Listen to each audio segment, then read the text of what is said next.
Assalamualaikum warahmatullahi wabarakatuh. Alhamdulillahirabbil alamin. Wassalatu wassalamu ala asyrafil anbiya'i wal mursalin wa ala alihi wa sahbihi ajmain, amma ba'du. Pada kesempatan kali ini saya ingin membahas tentang sumber-sumber hukum Islam yang saya baca pada buku teori-teori usul fikih karangan Dr. Safriyadi. Sumber hukum Islam berasal dari lafaz Masyadir al-Ahkam. Yang dimaksud dengan Masyadir al-Ahkam ini ialah dalil-dalil syara yang diambil atau diistinbatkan untuk mendapatkan suatu hukum. Sumber merupakan wadah yang di dalamnya itu digali segala sesuatu atau tempat untuk merujuk sesuatu. Dalam kajian usul fikih dikenal dengan sebutan Masyadir al-Ahkam al-Syar'iyyah, yaitu rujukan utama dalam menetapkan suatu hukum. Kata dalil berarti petunjuk yang membawa seseorang untuk menemukan sesuatu.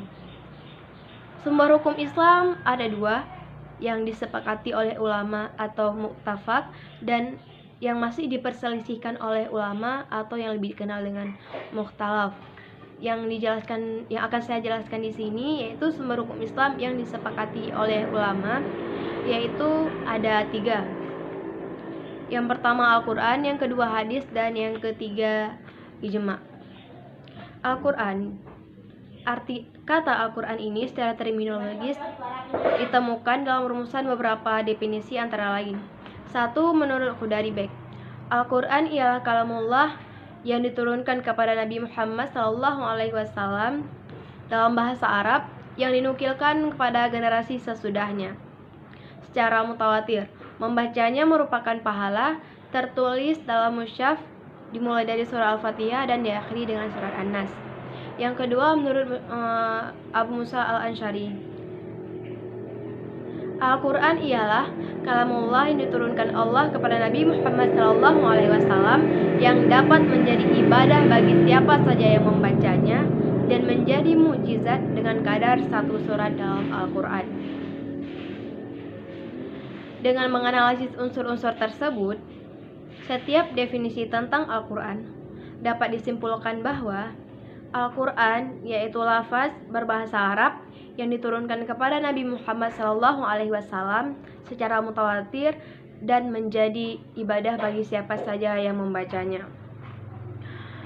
Sedangkan menurut pendapat hadis sahih, pendapat paling kuat ialah bahwa kata Al-Quran ini merupakan masdar yang muradif atau sinonim dengan kata qara'ah sebagaimana yang terdapat dalam surat Al-Qiyamah ayat 17. A'udzubillahi minasyaitonirrajim. Bismillahirrahmanirrahim. Inna 'alaina jam'ahu wa qur'anahu fa iza qara'nahu fattabi' qara'nahu. Sesungguhnya kamilah yang mengumpulkannya dan kamilah yang membuat kamu pandai membacanya. Dari ayat ini dapat dipahami bahwa arti Al-Quran adalah bacaan yang dibaca. Dalam derivasi yang lain, bahwa perkataan Al-Quran ini berasal dari kata kerja qara'ah yang artinya dia telah membaca. Kata kerja qara'ah ini kemudian berubah lagi menjadi kata suruhan ataupun amar yang yaitu ikra yang artinya bacalah, dan kemudian berubah lagi menjadi kata Quran yang secara harfiah berarti bacaan atau sesuatu yang harus dibaca dan dipelajari. Kemudian kedudukan Al-Quran sebagai dalil fikih. Al-Quran sebagai sumber utama bagi hukum merupakan wahyu yang diturunkan kepada Nabi yang terakhir, yaitu Nabi Muhammad SAW. Al-Quran adalah kumpulan berita tentang berbagai hal yang mencakup segala dimensi, baik itu ilmu pengetahuan, ketauhidan, alam semesta, alam gaib, dan lain-lain sebagainya. Segala sesuatu yang ada dalam alam semesta ini tidak ada yang terlewatkan dalam Al-Quran. Mengenai kehujahan Al-Quran dan kedudukan hukumnya yang wajib dikerjakan oleh manusia adalah karena Al-Quran murni berasal dari sisi Allah Subhanahu wa ta'ala yang disampaikan kepada kita dengan cara yang pasti. Artinya tidak ada sedikit pun keraguan di dalamnya. Dan sebagai bukti bahwa Al-Quran berasal dari sisi Allah, karena Al-Quran ini memiliki mukjizat yang sangat besar yang tidak dapat ditandingi oleh siapapun. Selanjutnya, Al-Quran sangat jelas menyebutkan hukum di dalamnya untuk setiap persoalan yang ada dalam hidup manusia. Maka, oleh karena itu, Al-Quran menjadi patut dijadikan sebagai sumber atau dalil bagi hukum fikih. Yang kedua, hadis. Pengertian hadis sering dikaitkan dengan sunnah ataupun sering identik dengan sunnah. Meskipun para ulama hadis membedakannya, sunnah diartikan secara khusus untuk tradisi yang diyakini berasal dari perbuatan atau kebiasaan Rasulullah yang berkaitan dengan ajaran Islam. Ahli hadis memberikan pengertian dengan sesuatu yang disandarkan kepada Rasulullah, baik itu perkataan, perbuatan, maupun sifat beliau. Kedudukan hadis Nabi sebagai sumber otoritatif ajaran Islam yang kedua telah diterima oleh hampir seluruh ulama dan umat Islam. Legitimasi otoritas ini tidak diraih dari pengakuan komunitas muslim terhadap Nabi sebagai orang yang berkuasa, tapi diperoleh melalui kehendak ilahiyah. Oleh karena itu, segala perkataan, perbuatan, dan takrir beliau dijadikan pedoman dan panutan oleh umat Islam dalam kehidupan sehari-hari. Terlebih jika diyakini bahwa Nabi selalu mendapatkan tuntutan wahyu, sehingga apa saja yang berkenaan bagi beliau pasti membawa jaminan teologis. Adapun fungsi hadis ada 3. Yang pertama, menguatkan dan menjelaskan hukum-hukum yang tersebut dalam Al-Quran yang dikenal dengan istilah fungsi takdid dan takrir. 2. Memberikan penjelasan terhadap apa yang dimaksud dalam Al-Quran.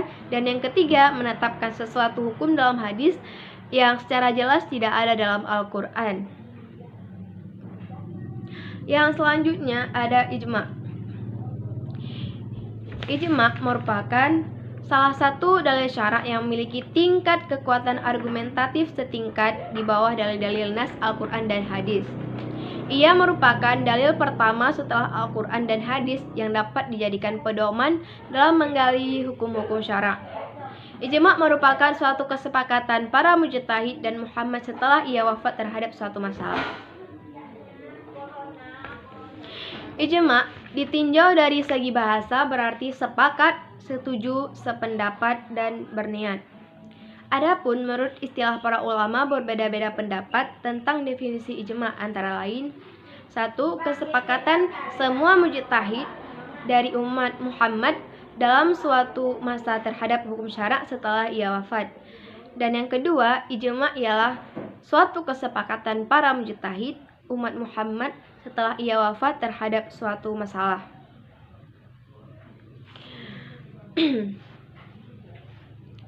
Ijma' dibagi 2. Yang pertama ada ijma' syarih, yaitu ijma' yang memaparkan pendapat banyak ulama secara jelas dan terbuka terhadap suatu kasus baik dengan ucapan maupun perbuatan.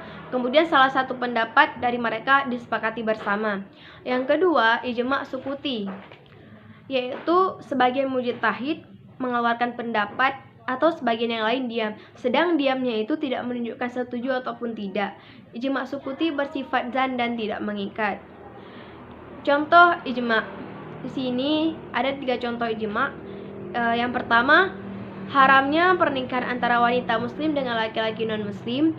Yang kedua, ijma' bahwa sholat fardu itu hukumnya farduin. Dan yang ketiga, saudara si ibu sebapak baik laki-laki ataupun perempuan, banu al-ayyan wal al-a'la, terhalang dari menerima warisan oleh bapak. Hal itu ditetapkan dengan ijma'.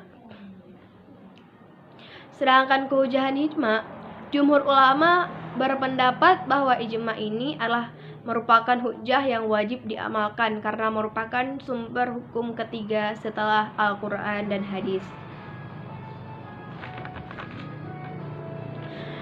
Kesimpulan dari yang saya jelaskan, kesimpulan dari definisi-definisi ijma' itu dapat diambil yaitu adanya kesepakatan sejumlah ulama mujtahid